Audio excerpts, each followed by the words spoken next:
I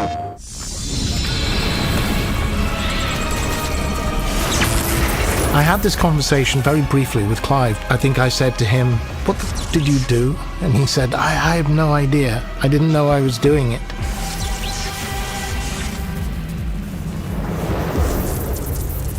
Hellraiser has, without question, made an indelible mark on horror. Back in the 80s, when Hellraiser first appeared, it was kind of a revolution in the horror genre. Up until that point, horror franchises and horror movies were pretty one-dimensional, where it was clear who the bad guys are, who the monsters are, what their motivations are, and why they exist in the first place. Hellraiser took that concept and kind of turned it around on its head and introduced villains or antagonists of the franchise whose motivations were not as clear and one-dimensional as before. Horror in Hellraiser differs from other types of horror mostly in tone and philosophy. You know, it's about this fusion between sexuality, pain, pleasure. So you could say it's essentially like a transcendence gone wrong. Desires taken beyond flesh or beyond morality. The ideas in Hellraiser are, you know, they are big, complicated ideas. Love, life, death, and the whole damn thing. Horror games are very, known for violence and gore. So when we were making our game, we tried to find what is the thing that makes us different. So when we were designing the violence, the gameplay, it was always like, make it as unsettling and disturbing as possible. We didn't want to have gore for the sake of gore. We wanted always to have something to balance it out. So when we had a lot of maybe, dead bodies or something very grotesque, we always placed it with something beautiful. Hellraiser features many different puzzles. Some of them are pretty horrific and shocking.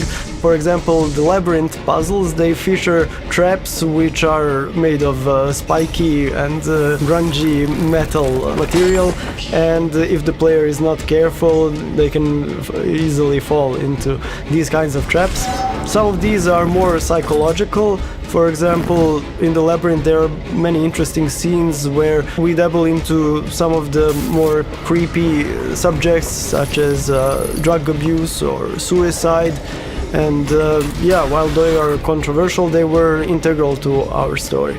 So players will face different types of enemies in the game. We kind of split them in two main groups. One are human enemies, that's basically the Scarlet Church. It's a cult that kind of worships the labyrinth Leviathan. They are your like basic human enemies. They use weapons, all kind of weapons, tactics, and like human behavior when fighting the players. On the other hand, we have the unworthy, as we call them. Those are kind of outcasts of the labyrinth, the people that failed Cenobite tests and didn't ascend to Cenobites. They are drawn to Genesis configuration and they will swarm the players from time to time and attack them, and you kind of have to deal with them differently. One of the game systems that really emphasize our brand of horror is dismemberment of enemies.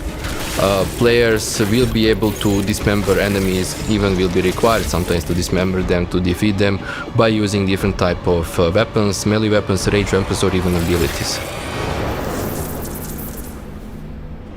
Working on this game for so long, I don't think anything scares me that much, but definitely there are parts of the game that disgust and disturbs me, and I'm actually proud of that. I believe we created some moments and experiences in the game that are so unsettling that most of our team are still disturbed to look at that and don't want to look at that.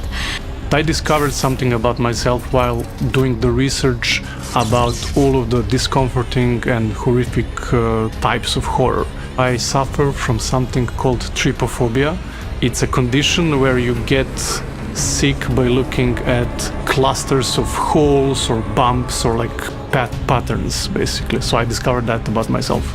So when we are designing it, we always ask each other, like, is this enough? Is it too vanilla? Do we want to bring it to another level? So we say, okay, let's push the limits. And then when it finally comes to the players' hands and we look at their reactions, they get really shocked and disturbed by them. And we say, oh, maybe we went too far. That said, there are scenes in the game which will push some of the buttons to many players, maybe me included. Yeah, maybe there are like moments where the story takes darker turns, and yeah, I wouldn't say they scare me, but they get me thinking in a kind of a philosophical way. I think a lot of us process some things, but of course, like working on a game like Hellraiser, it doesn't allow you to remove everything. There's still some stuff that will shock or disgust me. I don't think you ever become truly desensitized to that stuff. You just, working on a game like Hellraiser, I think, come to understand yourself a little bit better. So there's a lot that's discomforting about the horror of Hellraiser, and I think that makes it very distinct compared to its contemporaries that were primarily trying to terrify or make audiences scream, you know, that sort of thing. This is going to be one of the rare opportunities where you can play and have the agency in something which is so involved in violence and sex, and to take a central role in mixing those two worlds, which seem very touchy and difficult to mix correctly.